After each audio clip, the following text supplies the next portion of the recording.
What if I told you the very policies designed to protect our economies are inadvertently fueling a dark, dangerous market right under our noses?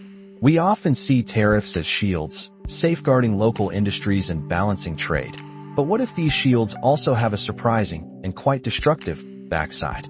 For years, governments around the world have imposed tariffs on imported goods, hoping to boost local businesses and reduce foreign dependency. Sounds good on paper, right? But here is the unexpected twist. Raising tariffs can actually create the perfect breeding ground for counterfeit goods. Think about it. When tariffs make genuine products more expensive, suddenly that cheaper, illicit imitation looks a whole lot more appealing to consumers feeling the pinch.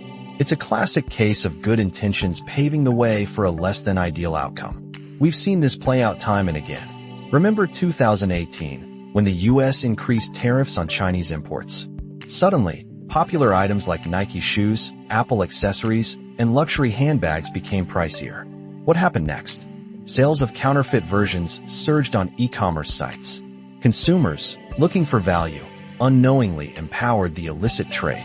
Or cast your mind back to 1950s Brazil. Tariffs meant to protect their burgeoning auto industry led to shortages of affordable, genuine parts. The result? Fake brake pads, airbags, and filters flooded the market, posing real safety risks to drivers. Even more recently, countries like the UK and Australia took a firm stance against smoking with increased excise taxes and tariffs on imported tobacco.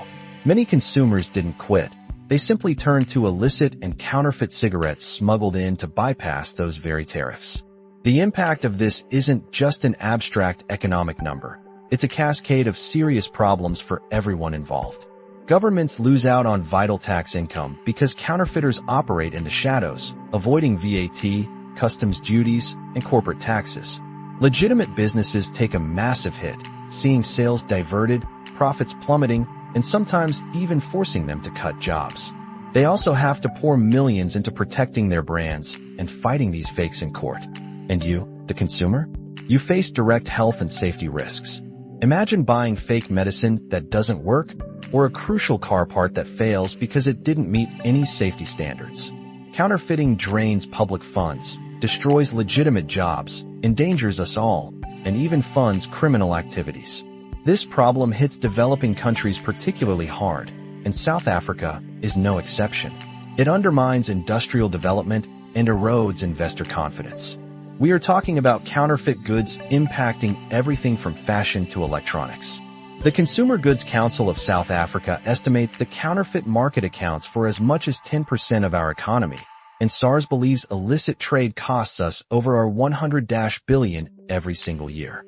When disposable income is already tight, consumers are easily swayed by the lower price tag of a fake. Clamping down on this supply chain presents a unique set of challenges. It is simply impossible for law enforcement to inspect every single consignment crossing South Africa's numerous border posts without causing massive delays. And counterfeiters are sophisticated. They use fake documents, and sometimes they even import packaging and components separately, then assemble the fake items right here, within our borders, making detection incredibly difficult. But there is good news. Our law enforcement agencies are intensifying their crackdowns. Recently, the National Counterfeit Goods Unit seized counterfeit sanitary pads, deodorants, and other consumables worth over 4.8 million at a storage facility in Mayfair, Johannesburg. On the very same day, they hit another gold mine, seizing our 9.3 million worth of similar fakes in Kempton Park.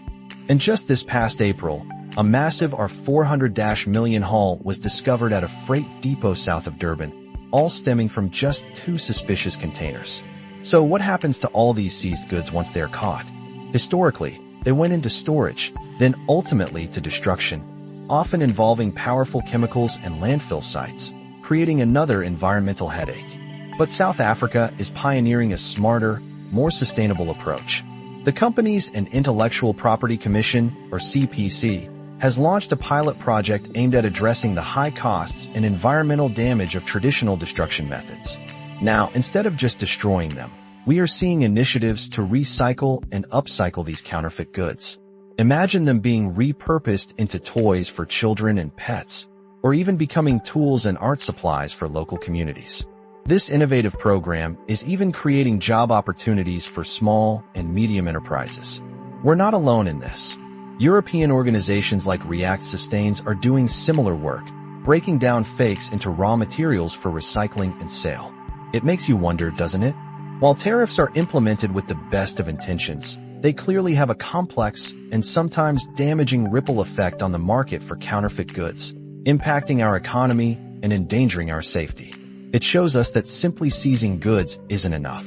We need adaptive, collaborative strategies that protect consumers, support legitimate businesses, and strengthen our competitiveness in the market without inadvertently empowering the very criminals we aim to stop. We'd love to hear your thoughts on this. You can find us on social media or leave a comment on our website. And if you found this discussion insightful, please consider subscribing and sharing it with a friend.